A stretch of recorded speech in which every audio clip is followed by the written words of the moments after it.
पिछले कुछ दिनों में ज्यादा ओवर रिएक्ट नहीं कर दिया कई फैंस ने। मतलब इतने कमेंट्स आए थे पिछले वीडियो में कि आप कैसे मान के चल रहे हो कि जिम्बाब्वे को हरा देंगे, क्या पता इनसे भी हम हार जाए। एक मैच हारे थे हम साउथ अफ्रीका से। आई अग्री कि लीग स्टेजेस में हमने वैसे डोमिनेट नहीं किया था जिसकी हम उम्मीद लगाए आ रहे थे, लेकिन इतना डाउट करने लगे थे टीम को कि यार हम जिम्बाब्वे के सामने भी हार सकते हैं। आई थिंक ये इंडियन फैंस का ना एक कोपिंग मैकेनिज्म बन गया, क्योंकि हमारी टीम बेयरली हारती है तो हमें लगता है कि यार ऐसे रखते हैं अपने दिमाग को तैयार कि खुदा ना खास्ता अगर नतीजा सही नहीं आया ना तो आसपास वालों को बोलेंगे देखो भाई मैंने तो पहले ही कहा था हम तो इनसे भी हार सकते हैं। I thought it was an exaggeration beyond understanding. ये टीम बहुत तगड़ी है। जिम्बाब्वे ऑब्वियसली श्रीलंका की कंडीशंस और इंडिया की कंडीशन में जमीन आसमान का फर्क है, और भारत ने वो फर्क इन दो टीम्स के बीच में यहां भी दिखा दिया। तो वो ओवर रिएक्शन था, और इस जीत के बाद ओवर सेलिब्रेशन भी नहीं बनता कि अब तो वेस्ट इंडीज को हरा देंगे, क्योंकि ये भारत की परफेक्ट जीत नहीं थी, लेकिन एक अच्छी team powered by Tata Motors commercial vehicles.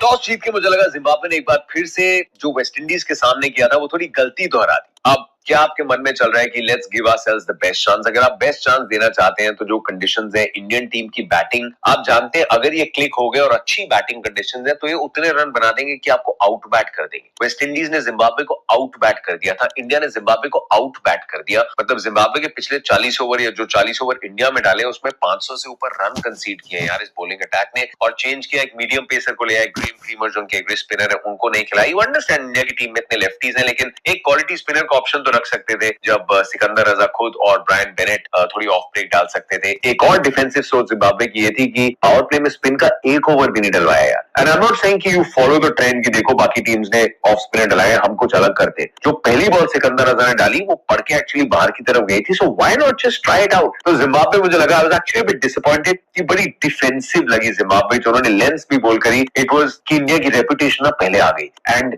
ये रेपुटेशन इंडिया ने कमाई, ये खौफ जो उन्होंने कमाया। अच्छी बैटिंग कंडीशन चेन्नई में हो रही थी, सूर्य ने कहा कि वो पहले ही बैटिंग करते, लेकिन जो चेंजेस किए टीम ने, हमने बहुत चेंजेस की बात की थी एंड इवेंचुअली वो चेंजेस हुए। मैंने पिछले मैच में भी कहा था डोंट बी सरप्राइज अगर वॉशिंगटन सुंदर खेलते हैं, और अगर वो खेलते हैं तो हो सकता है वो रिंकू सिंह की जगह खेले, क्योंकि रिंकू की इतनी बैटिंग नहीं आ रही थी। You know without judging his performances, finisher का रोल बहुत मुश्किल है। 6-7 पे बहुत मुश्किल है, 8 नंबर के आसपास तो आपकी बैटिंग वैसे ही नहीं आती। अक्षर पटेल तो बिल्कुल अंडर यूटिलाइज्ड है, और इसीलिए मैंने कहा था कि अगर आप वॉशिंगटन को एज अ बॉलर चाहते हैं, अक्षर को टच नहीं करके आप रिंकू की जगह ला सकते हैं। इवेंचुअली टीम ने वो फैसला लिया, लेकिन संजू सैमसन को भी लेके आए, विच इज गुड। आपने अपने आप को बफर दिया। आपने अभिषेक शर्मा से जो ट्रस्ट है वो नहीं लिया, लेकिन आपने थोड़ी तैयारी की कि यार थोड़ा सा उनको रूम देते हैं, ब्रीदिंग स्पेस देते हैं, और अपने आप को भी सही रिजल्ट के लिए वो ओपनिंग स्टार्ट के लिए एक ऑप्शन देते हैं। संजू सैमसन अभिषेक ओपन करने आए, ईशान किशन नंबर 3 पे आए। अब संजू सैमसन की पारी शायद कहीं कहेंगे कि 24 रन की तो थी, लेकिन एक V8 टर्बो इंजन की भी जो गाड़ी होती है ना भाई, उसको भी ऑन करने के लिए एक स्पार्क प्लग लगता है, और इंडिया को वो स्पार्क प्लग बेसिक था। पूरा लोड जो है वो गियर्स पे आ रहा था, गरारियों पे आ रहा था। देखा भाई की गाड़ियों की नॉलेज बहुत अच्छी है, तो संजू सैमसन ने वो स्पार्क प्लग वाला काम किया।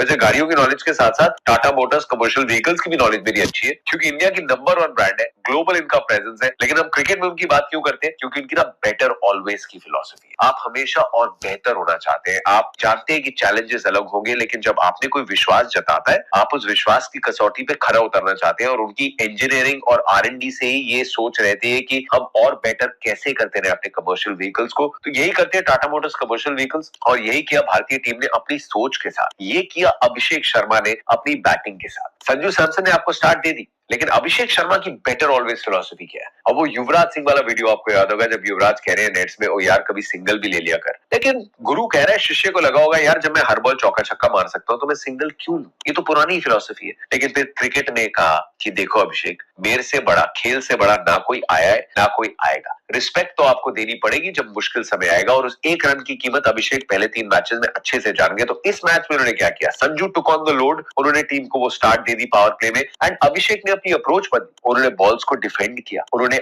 8 डॉट बॉल्स खेली, उन्होंने स्पिन के सामने 13 बॉलें खेली, उसमें सिर्फ एक चौका लगाया, 17 रन फिर भी बनाए, but he was okay to take the singles. एक उन्होंने डबल लिया, 4 चौके और 4 छक्के फिर भी लगाया अभिषेक शर्मा ने, क्योंकि ये इनकी क्वालिटी है। जब तक वो आउट नहीं होंगे the pressure is on the bowlers, वो खराब बॉल्स डालेंगे, और एक बार अभिषेक शर्मा सेट है तो वो अच्छी बॉल्स को भी तोड़ेंगे। 183 की स्ट्राइक रेट पे उन्होंने भी अपनी पारी को खत्म किया, and this is the beauty of this batting lineup. इनको को अगर स्टार्ट मिल जाए ना, यही फर्क है। लोग तिलक वर्मा की स्ट्राइक रेट की बात कर रहे थे, अगर वो पहले दूसरे ओवर में बैटिंग करने आ रहे हैं, so it does take a little bit of time to understand that role. अब अभिषेक शर्मा ने रन जमा दिया, संजू सैमसन ने वो स्टार्ट दे दी, ईशान किशन ने अपनी फ्लेक्सिबिलिटी दिखाई कि 3 पे खेल रहे हैं, पावर प्ले में आ रहे हैं, इट्स अ सिमिलर सिचुएशन, उन्होंने रन बनाए। 4 पे सूर्य कुमार यादव आए, लेकिन अच्छी चीजें क्या हुई उसके बाद, 5 पे आपने हार्दिक पांड्या को भेजा। साउथ अफ्रीका के सामने जो नतीजा आया वो शायद वही आता है, क्योंकि साउथ अफ्रीका वो too good on the day, लेकिन हार्दिक पांड्या ना उस कैलिबर के खिलाड़ी हैं कि आप उनको जितना ज्यादा गेम में इन्वॉल्व करें उतना अच्छा है। वहां पे टीम की सोच रही होगी कि अगर ये मैच डीप जाता है हार्दिक खत्म कर सकते हैं, लेकिन यहाँ उनको 5 पे बैटिंग करने भेजा, 23 बॉल पे 50 बना दिए। I mean he is an unbelievable batter. लेकिन मेरे लिए खास बात क्या थी, हार्दिक ने प्लेयर तो मैच लिया, उसके बाद वापस ड्रेसिंग रूम जाना चाहिए था सेलिब्रेट करने के लिए, लेकिन उन्होंने इंटरव्यू खत्म किया, सीधा गए प्रैक्टिस पिच पे, बॉल्स उठाई और उन्होंने एक और ओवर बॉलिंग की जिसमें सिर्फ यॉर्कर्स का अभ्यास किया। क्यों? क्योंकि हार्दिक पांड्या ने सिर्फ 3 ओवर किए मैच में, लेकिन वो जो चौथा ओवर इस मैच में नहीं डाला, हो सकता है वो ईडन पे डालना पड़े। वहां जीत गए तो डालना पड़ेगा वानखेड़े में। And in his head every single time is on the field, वो टेस्ट कर रहे हैं अपनी प्रैक्टिस को, अपने वर्कलोड को, अपनी फिटनेस को, कि मैंने इतनी बैटिंग करी, मैंने फील्डिंग करी, मैंने बॉलिंग करी, वो चौथे ओवर में यॉर्कर्स पूरी डल रही है या नहीं। He is training his muscle memory. ये जो ऑरा फार्मिंग करते हैं ना हार्दिक पांड्या,